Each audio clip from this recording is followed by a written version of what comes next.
Hey everyone, welcome back to What's New with AWS, the series where we break down the latest AWS announcements in a simple and quick way. Today, we've got some really interesting updates around security, governance, developer experience, and S3 architecture. Let's jump in. Let's start with Amazon Aurora. AWS has now made encryption at rest enabled by default for all new Aurora database clusters. What does this mean? Every new Aurora cluster is automatically encrypted using AWS-owned keys. No setup required, it's fully managed and transparent. There is no performance impact and no additional cost.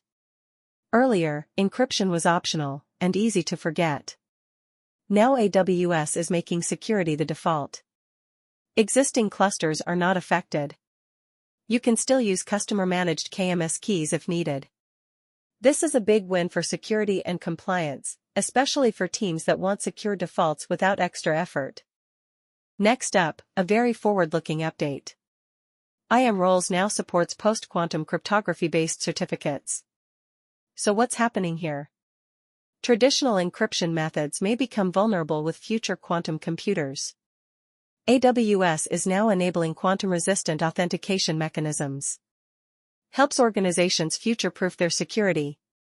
Especially important for long-lived credentials and regulated industries. AWS is preparing for the post-quantum world, and this is an early but important step. Moving on to AWS Config. AWS has announced 75 new managed config rules to help you better monitor, audit, and enforce compliance across your AWS environment. So what exactly are these? AWS config rules are predefined checks that automatically evaluate whether your resources comply with best practices and policies. If you're using AWS config for compliance, you now get broader coverage with zero extra tooling. Let's talk about observability. Amazon CloudWatch Logs now supports a new HTTP Log Collector, also called HLC. This allows you to send logs directly to CloudWatch using standard HTTP endpoints. No AWS SDK required.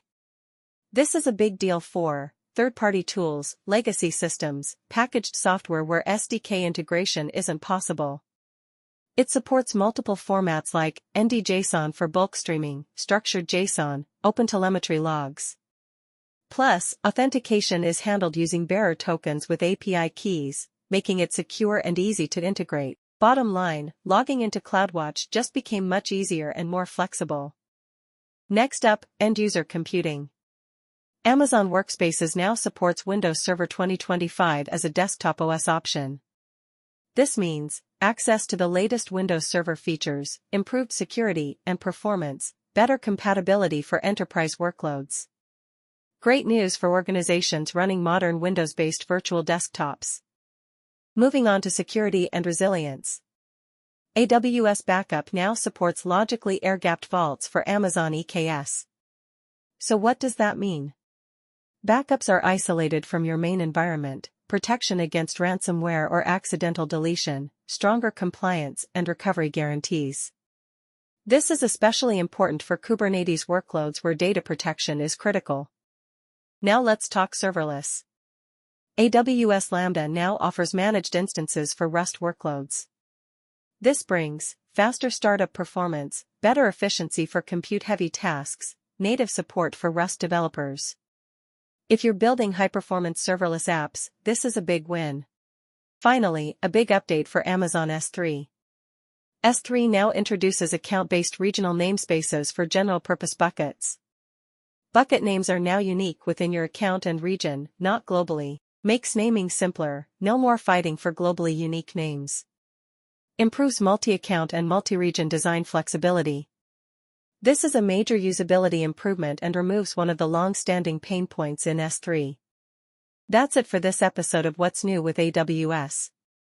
If you found this helpful, don't forget to like, share, and subscribe for more quick AWS updates every week. See you in the next one.